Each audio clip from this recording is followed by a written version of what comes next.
SA ramai jadi malas pun, turun padang, panas, bukan macam shopping mall.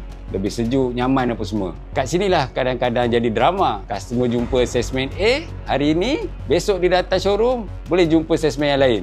Dua-dua claim itu customer aku. Inilah yang satu menyebabkan punca gaduh salesman antara salesman. Kadang salesman boleh perang dingin disebabkan berebut sale, berebut satu customer.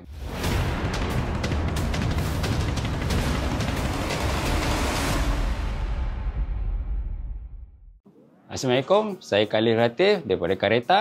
Hari ini saya akan cerita bagaimana salesman kereta dapat customer. Kalau ingat sales advisor atau salesman ini duduk dalam showroom, goyang kaki tunggu customer dapat beli kereta, anda silap besar. Kalau macam itu, senanglah kerja. Tiap bulan dapat komisen ribu-ribu kan? Tapi realiti kerja SA ni lebih kurang macam kerja pencari jodoh. Lagi banyak prospek jumpa, lagi banyak kena reject. Barulah ada peluang dapat. Yes. Okey, soalan utama, dari mana salesman dapat customer? Mari aku terang satu persatu.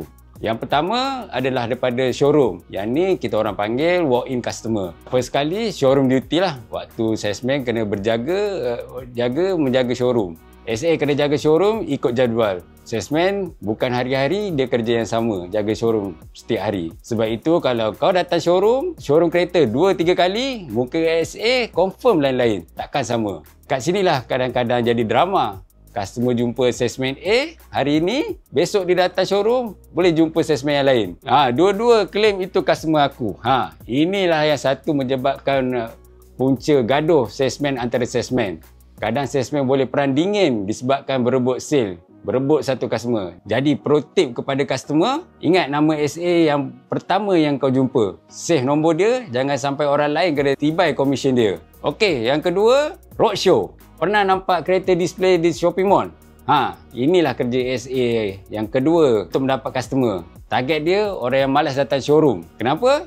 Ada showroom jauh. Kedua, shopping mall tutup lebih lambat pada showroom. Suasana mall lebih chill. Boleh compare banyak brand sekaligus. Roadshow ni sebenarnya kira pancing customer yang suka window shopping. Kadang dia lalu nak pergi beli anti-end, tapi tiba-tiba nampak roadshow kereta di shopping mall, singgah situ, buat loan baru terus. Power kan?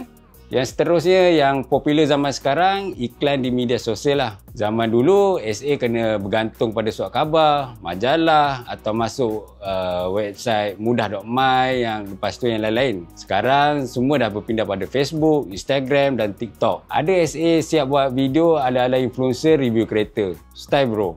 Itu memang kehendak zaman sekarang. Kadang iklan nampak lagi kreatif daripada official brand. Tapi itu realiti. Kalau SA tak pandai market diri kat media sosial sekarang, susah nak survive bersaing zaman sekarang. Okey, canvassing sales. Yang ini teknik ni boleh katakan hampir pupus. Yang ni boleh panggil teknik marketing old school lah. Di mana kira macam orang jual pintu ke pintu. Tapi bersih salesman kereta.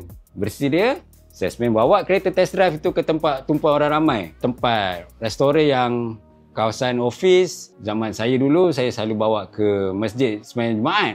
Bagi orang tengok, try duduk, ambil brosur. Tak panjang masa macam roadshow. Tapi masih boleh dibuat. Cuma SA zaman sekarang ni dia dah kurang buat benda ni. Lagi-lagi selepas pandemik COVID. SA ramai jadi malas pun, turun padang. Sebab yalah, panas, bukan macam shopping mall.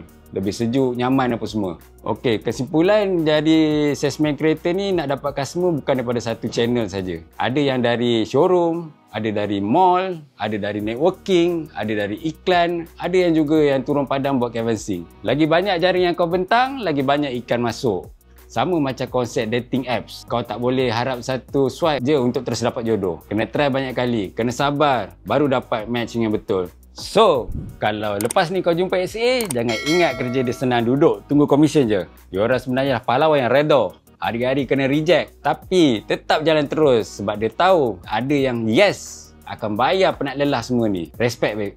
Okey, kalau kau suka video ni, jangan lupa tekan butang like, share kat member-member kau. Dan subscribe untuk konten santai tapi penuh info. Next time, aku akan share lagi sisi gelap atau sisi terang dunia sales yang kau orang tak tahu lagi. Stay tune. Assalamualaikum.